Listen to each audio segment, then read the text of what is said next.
Find 6 rational numbers between 3 and 4। देखो बड़ा simple सा क्वेश्चन है, हमने पहले भी इस तरह का क्वेश्चन सॉल्व किया है कि 3 एंड 4। तो जैसे ये मान लो कि ये रियल लाइन के ऊपर यहाँ पे 3 है और यहाँ पे 4, तो इसके बीच मुझे 6 रैशनल नंबर्स फाइंड आउट करने हैं। अब रैशनल नंबर्स क्या होते हैं? ऐसे नंबर जो P बाय Q के फॉर्म के होते हैं। P बाय Q की फॉर्म के, जैसे मतलब 2/3, 1/6, राइट। चाहे 2/1 ले लो, 4/1 ले लो, तो ये भी रैशनल नंबर्स हैं। P और Q दोनों क्या होते हैं इसमें? इंटीजर्स। और Q जो है वो ज़ीरो नहीं हो सकता, डिनोमिनेटर जो है वो ज़ीरो नहीं हो सकता, ठीक है।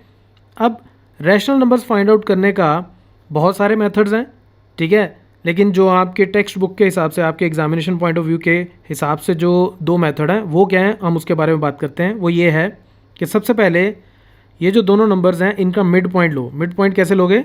3 + 4 दोनों को ऐड करके उसको 2 से डिवाइड कर दो, तो क्या आ जाएगा? ये 7/2 यानी कि 3.5, राइट। यही हो गया।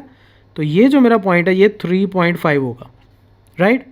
उसके बाद अब अगर मैं 3 और 3.5 इन दोनों का हाफ लूँ, यानी कि 3 + 7/2, ये जो नंबर आया ये और ये, इन दोनों का सम लेके इसका हाफ कर दूँ, तो ये कौन सा नंबर आ जाएगा? इसको अगर मैं सॉल्व करूँगा तो ये हो जाएगा 6 + 7 /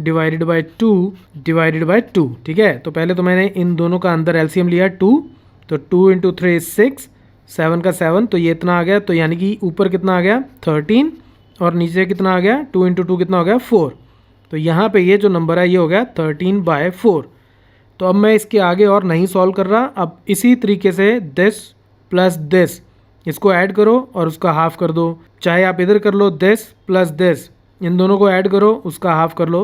तो आपके नंबर्स जितने चाहिए आप उतने निकाल सकते हो। 6 निकालो, 8, 10, 15, जितने मर्जी निकाल लो, ठीक है। अब दूसरा मेथड क्या है जो आपको एग्जामिनेशन पॉइंट ऑफ व्यू से पता होना चाहिए? वो ये है, हमें 6 रैशनल नंबर्स चाहिए, तो 6 की जगह अब मैं नंबर लेके चलता हूँ 7, ठीक है। एक एक्स्ट्रा मतलब क्या है? देखो 3 को अब मैं लिख सकता हूँ 3 × 7/7, कोई फ़र्क नहीं पड़ा, राइट। 7/7 = 1, तो इसको जब मल्टीप्लाई करूँगा तो 3 रह जाएगा। अच्छा, लेकिन ये इसको मैं, इसका मतलब 21/7 लिख सकता हूँ, ठीक है। 3 को मैं ये लिख सकता हूँ। दूसरी तरफ 4 को भी मैं 7/7 से मल्टीप्लाई कर देता हूँ, तो 4 × 7 कितना हो गया? 28/7, ठीक है। तो इसको मैं 28/7 लिख सकता हूँ।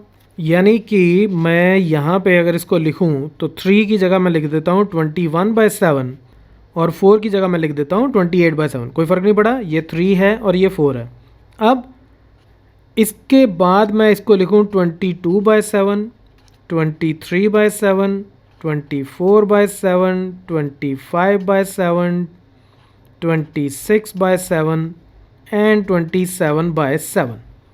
तो ये नंबर भी मैं लिख सकता हूँ, राइट। अब इन सब का डिनोमिनेटर जो है वो क्या है? 7। तो डिनोमिनेटर अगर सबका बराबर है तो बड़ी वैल्यू कौन सी होगी? जिसका न्यूमरेटर, ऊपर वाली वैल्यू, न्यूमरेटर सबसे बड़ा होगा वो सबसे बड़ी वैल्यू होगी, और जिसका न्यूमरेटर सबसे छोटा होगा वो सबसे छोटी वैल्यू होगी, और बाकी सारी वैल्यूज़ उसके बीच में लाई करेंगी, राइट, क्योंकि डिनोमिनेटर सबका बराबर है। अब 21 सबसे छोटी वैल्यू है, तो इसका मतलब बाकी सारी वैल्यूज़ इससे बड़ी हैं। 28 सबसे बड़ी वैल्यू है, तो इसका मतलब बाकी सारी वैल्यूज़ इससे छोटी हैं। तो इसका मतलब ये जितनी भी वैल्यूज़ हमने और निकाली ये सारी 3 और 4 के बीच में लाई करती हैं, और ये सारे क्या हैं? Rational numbers. क्यों? इन सब का फॉर्म क्या है? P/Q। P मतलब ऊपर भी इंटीजर, नीचे भी इंटीजर, और नीचे जो इंटीजर है Q वो ज़ीरो भी नहीं है।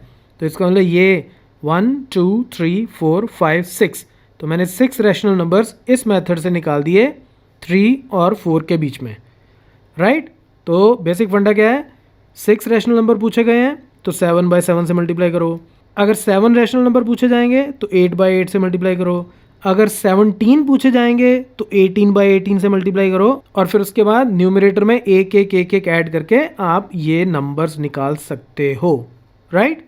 So that's it from this tutorial. Keep watching Mathemafia.